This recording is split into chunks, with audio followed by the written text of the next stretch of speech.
First at 11, a tense moment as protesters and police stand off in downtown Charleston. This video was captured by our Eli brand earlier this evening as police in riot gear blocked those from entering King Street. We turn now to Eli, who was there as it all went down.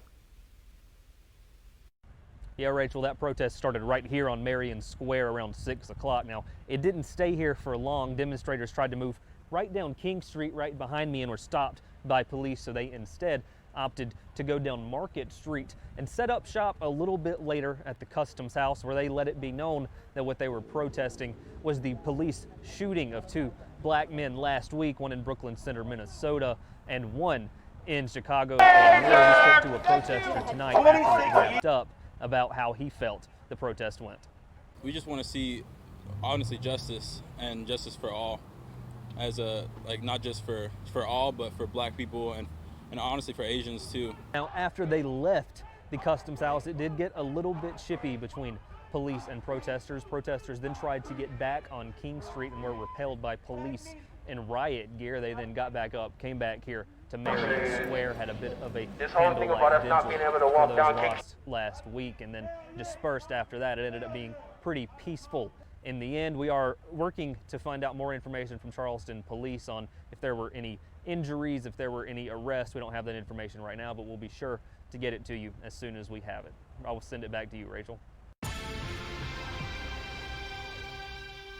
The fate of former Minneapolis police officer Derek Chauvin will soon be in the jury's hands. He's charged with second and third degree murder and second degree manslaughter in the May 2020 death of George Floyd. Spotlight on America national investigative correspondent Joyce Sturman has followed this trial from the start. She's in Minneapolis with the latest. Mr. Chauvin. After 14 days of packed testimony, full of emotional accounts, stunning never-before-seen video footage, and conflicting expert theories, we're approaching deliberations in a case the world is watching. The state of Minnesota starting their case by showing the jury all 9 minutes and 29 seconds of that now infamous video of the incident that ended with George Floyd lifeless. He cannot breathe. The prosecution called 38 witnesses in all, a parade of experts and fellow officers who made it clear they believe Chauvin's actions were not justified. It is not part of our training, and it is certainly not part of our ethics or our values. 9 forensic and medical experts also took the stand for the state, each detailing their opinion on Floyd's cause of death. Homicide blamed on positional asphyxia, with Chauvin's knee on Floyd's neck keeping up the pressure long after his breathing had stopped. You will be the truth and nothing but the truth. Then the defense fired back, making its case, calling just 7 witnesses, including a use of force expert who told the jury Chauvin's actions were reasonable and following current practices in policing. You will be the truth and nothing but the truth. I do. The most impactful defense witness was Dr. David Fowler, who spent a whole day on the stand, testifying Floyd died of a sudden cardiac event, saying Derek Chauvin's knee did not impact his breathing. Studies basically have looked at the issue of the prone position with and without weight and made a determination that there really is no significant impairment of the individual's respiratory function. And on the final day of testimony, one of the biggest questions was answered. The jury would not hear from Derek Chauvin himself. I will invoke my Fifth Amendment privilege today. Next, each side makes its closing argument. The prosecution expected to refocus attention on what it considers Chauvin's unjustified deadly force as the sole reason for George Floyd's death, while the defense will likely continue to sow doubt, circling back to questions about whether his prior medical conditions and drug use played a role. Your Honor, at this time, the defense rests. The state of Minnesota rests. From there, the outcome rests with the 12 men and women of the jury who will be kept isolated until they can deliver a verdict to a city on edge, with thousands of National Guard troops already on the streets preparing for potential unrest. For Spotlight on America, I'm Josie Sturman. Heart-wrenching videos continue to surface. They show Black Americans killed at the hands of police, from George Floyd in Minneapolis to Adam Toledo in Chicago last week. Tonight, Donovan Harris from our sister station in Myrtle Beach spoke with members of the Grand Strand's Black community about the trauma and grief they say they experience from those videos. Open the door slowly and get out! Tense moments caught on police body cam footage. This one shows Army Lieutenant Coron Nazario pulled over in Virginia. Police guns aimed at him. Nazario holding his hands up before police pepper sprayed him. You just turn to it and it's like a horror film. And that's not the only image seared into Lee's mind. Stop! So is this police body cam footage from Chicago, showing the moments just before police shot 13-year-old Adam Toledo. It's a horror film that everyone has just accepted is all right to happen. And this viral video, where we hear former Brooklyn Center, Minnesota police officer Kim Potter yelling taser just before she fatally shot 20-year-old Dante Wright. Police officials say she mistook her gun for her taser. That happened only minutes away from where George Floyd was killed last May. And all eyes are on the trial and Floyd's death, wrapping up this week. All along, we were living with this anxiety and fear of the police. I'm more fearful now because we see it on TV. That we, Black Americans who say they're experiencing collective grief and trauma after seeing videos of police killings back to back. Justice has not been served. So that kind of compounds the feeling of trauma that we experience as Black people. Winchester is a veteran and served in combat, but he says he faces a worse battle at home. I would much rather kick in a door in Afghanistan than to be pulled over by a white law enforcement officer right here in the United States. As eyes turn to tragic events captured on camera, many Black Americans feel hearts have turned away from one another. We've lost connection there. Like, there are people who are out here crying and who feel anguish. New at 11 on ABC News 4, a portion of Highway 17 North was closed earlier this evening. This is a look near the KOA campground as Mount Pleasant police worked a single vehicle crash. So far, no other information has been released about the incident. Well, it's been a warm night here in the Low Country. I was outside a little earlier, could feel the humidity. Storm Tracker meteorologist Jennifer Collins is here with a look at what's ahead. More humidity, Jen? Yeah, we're actually going to see that humidity level drop. So it certainly is staying quite humid out there tonight, but luckily it looks like we're going to see some drier conditions moving in for tomorrow. That means a little bit more sunshine, but keeping those dry conditions around. In fact, we've seen 18 days so far without any measurable rainfall at Charleston International, so it has been a dry stretch of weather. Temperatures right now are still staying in the middle 60s, still on the mild side. Humidity is a touch higher as well, especially closer to the coast. That's leading to some cloud cover closer to our coastal spots, and that's where that humidity is right now at this moment. But look at that, inland spots remaining dry at this time. That's keeping much of our wet weather to the south of us, leading to dry conditions here across the area. Cloud cover closer to the coast at this moment. To the south of us, that's where we're seeing the bulk of the wet weather, but with dry conditions over us, that's going to keep that wet weather to the south of us. Across areas of Central Florida, just a bit of rain activity starting to wind down at this moment, and just seeing some dry conditions across areas of the southeast. Now, as we head towards the start of the day tomorrow, mild start, a little bit of cloud cover out there, but we'll start to see that clearing out by mid-morning. Temperatures back into the lower 70s by about 10 a.m., and that sunshine continues into the afternoon. We're going to see warm temperatures for the start of the week, but it looks like a cool down is in our future. I'll track that. That's coming up in just a few minutes. Thanks, Jen. The oldest living American died peacefully in her home last night in Charlotte. Hester Ford was either 115 or 116 years old, according to different census reports. She grew up picking cotton and got married at 14 years old. Her family says she was a pillar whose life reflected the advancement of Black Americans. Over the last century, Ford is survived by 120 great-great-grandchildren. A family in the upstate grieves tonight. 18-year-old Elijah Major was found dead in a Spartanburg parking lot on Friday morning. He was killed by a driver charged with hit and run, according to the Associated Press. Police say 24-year-old Casey Shinestole first posted a photo on Facebook of a shattered windshield, saying she was in a wreck with a tractor trailer. She then turned herself in after news of Major's death came out. And South Carolina Highway Patrol is investigating a deadly hit and run involving a pedestrian. Officials say it happened along US 52 near Effingham in Florence County earlier today. At this time, authorities say charges are not expected against the driver. The Lexington County Coroner's Office will hold a public memorial service for those who died, but whose bodies weren't claimed by family or friends. The office will honor those 25 people at an indigent burial service Tuesday at the Lexington County Cemetery at 10 a.m. And coming up, how a new requirement from the Department of Employment and Workforce is changing how people collect unemployment insurance benefits.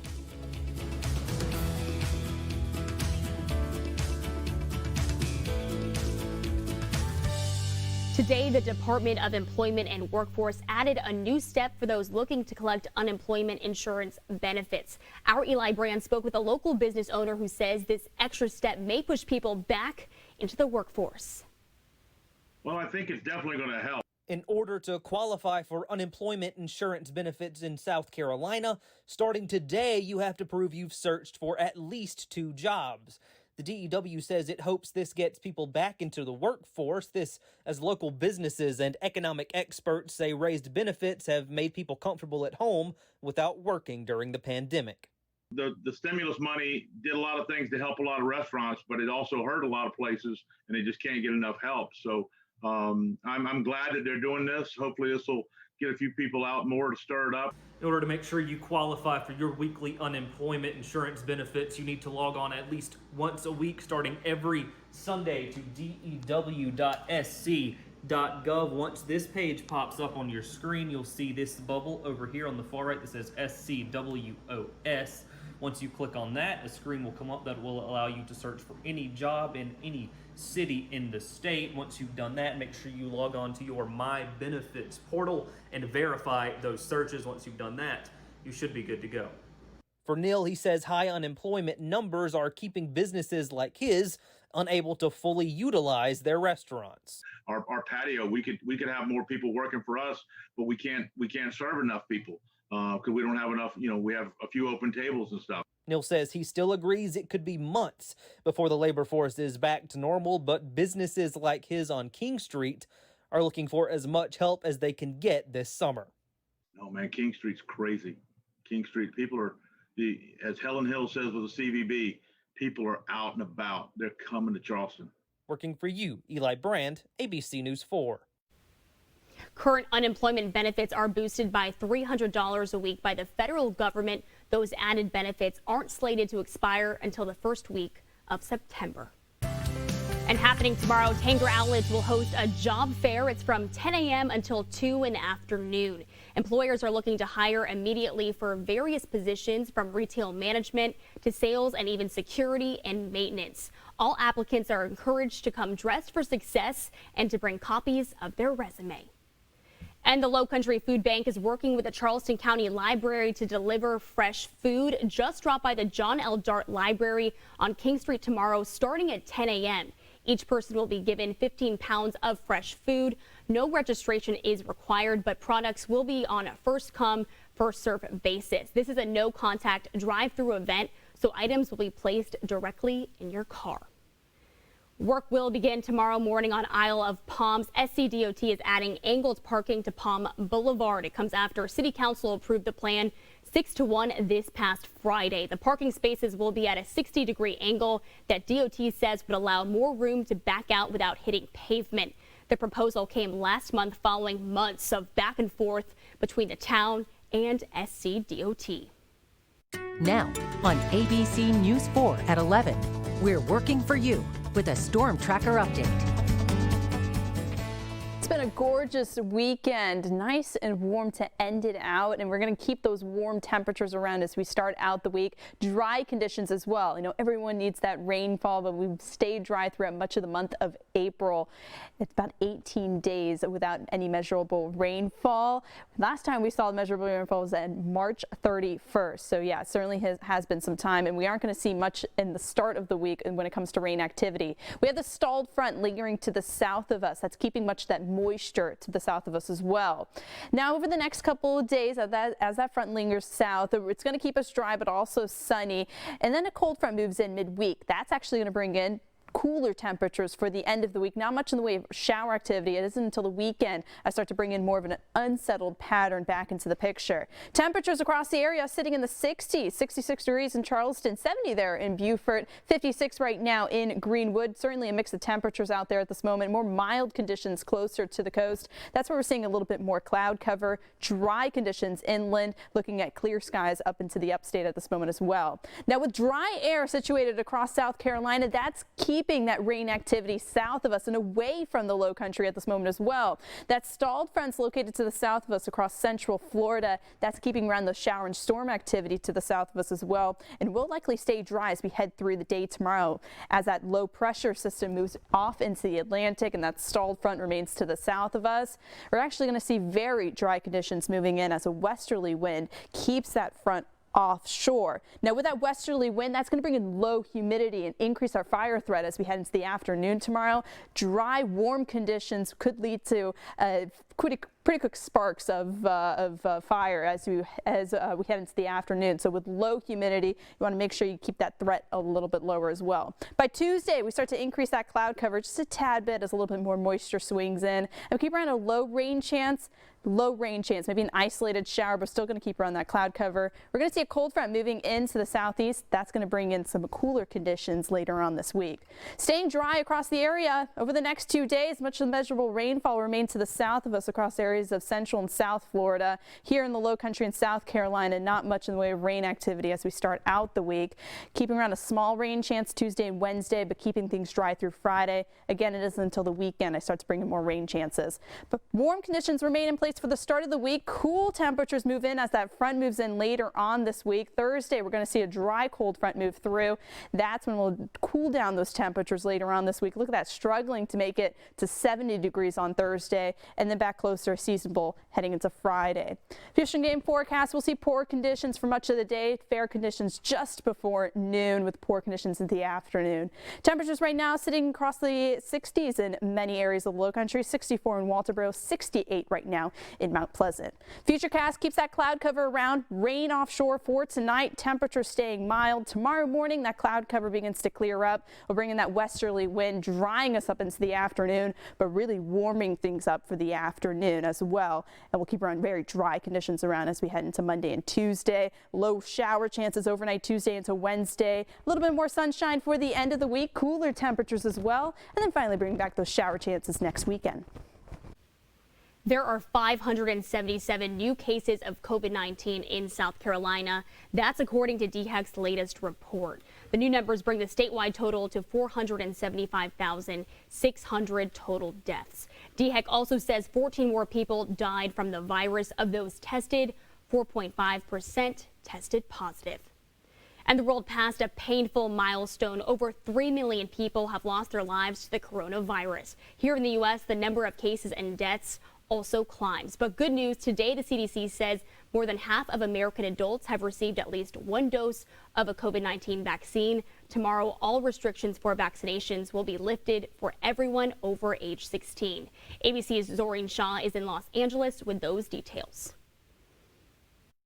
The country's battle against the coronavirus continues to be hard fought. According to Johns Hopkins University, the nation reported more than 70,000 new cases a day on average over the past week, about what it was during the last summer's peak, and the number of deaths increasing too. One hospital system in Columbus, Ohio, reporting COVID patients have tripled in the last month. And what we're seeing now, I believe, is attributed to that spring break travel, where so many of our residents left Ohio and might have come back with COVID-19 or, more concerning, a variant of COVID-19. And in hard-hit Michigan, dozens of hospitals are near capacity. Physicians worried about the UK variant. Governor Gretchen Whitmer saying this on Meet the Press. Well, at the end of the day, this is going to come down to whether or not everyone does their part. That's the most important thing. This variant, the B117 variant, is what is growing so quickly here in Michigan. Experts say the way to put the brakes on COVID spread, vaccinations. The CDC saying more than 50% of adults here in the U.S. have received at least one dose of a COVID-19 vaccine. And tomorrow, restrictions will be lifted for everyone over age 16. But a pause on Johnson & Johnson's single-shot vaccine could hamper progress. 6 women suffered rare but severe blood clots out of 7 million people who received shots. Dr. Anthony Fauci optimistic a decision to lift the J&J suspension is close. I believe we'll get back with it, and it might be some restrictions. Not sure what that will be, whether they'll be age or sex, or whether they'll just come back with a warning of some sort. Health officials are investigating if there's a direct link between the Johnson & Johnson vaccine and those blood clots. Meanwhile, a CDC advisory panel meets on Friday to talk about next steps. Zoreen Shah, ABC News, Los Angeles. Today, police in Austin, Texas responded to an active shooter call that left 3 people dead. Investigators determined the murders were an isolated domestic incident. The 3 adult victims are believed to be related to the suspect, who may be a former law enforcement officer. A child was at the scene but wasn't injured and is in police custody. Interim Police Chief Joseph Chacon says they've identified the suspect as Stephen Nicholas Broderick. Broderick should be considered armed and dangerous. 3 people were killed in a shooting at a Wisconsin bar overnight. Police in Kenosha County say it happened early Sunday at the Somers House Tavern. 2 other people were wounded. Their conditions are unknown. Police say the suspect or suspects haven't been located. Sounds like one person got removed from the establishment and possibly came back a short time later. I can confirm that there are 3 people that have died. Police say it appears the shooting was an isolated incident and those involved knew each other. And coming up, new details following the president's announcement of a complete withdrawal of U.S. troops from Afghanistan by September 11th.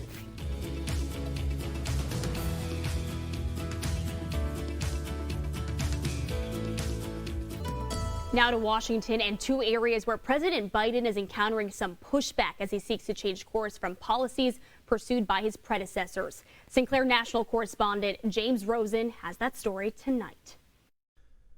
President Biden's top national security aide vowed Sunday that the commander-in-chief's announcement last week of a complete withdrawal of U.S. troops from Afghanistan by September 11, the 20th anniversary of the terrorist attacks that were launched from that country, embroiling the U.S. in its longest war, will not leave Americans more vulnerable to another mass casualty attack.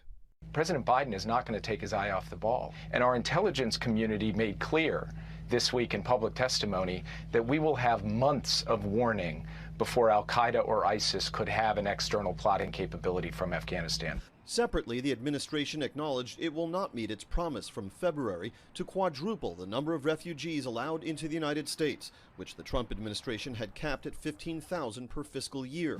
That followed an outcry from immigration advocates and Democratic lawmakers on Friday when the Biden team initially signaled it would leave the Trump-era caps in place, then abruptly announced a new look at the issue next month. Based on what we've now seen from in terms of the inheritance and being able to look at what was in place, what we could put in place, how quickly we could put it in place, it's going to be very hard to meet the 62,000 this fiscal year. But we're going to be revisiting this over the coming weeks.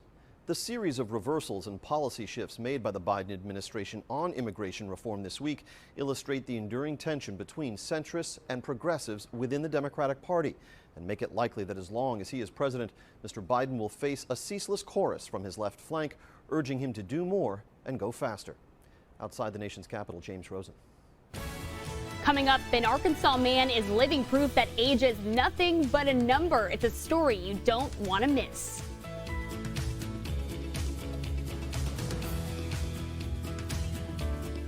Cop in Arkansas is living proof that age is indeed just a number. Meet 91-year-old officer Ellis Buckshot Smith. For over 4 decades, he was a deputy with the Ouachita County Sheriff's Department. In his 80s, he became a rookie cop on the Camden Police Department. For Smith, the job is about more than the badge. I tell them all, this badge and gun don't make no police officer. You got to respect folks. I want to be treated right, and I figure you want to be treated right.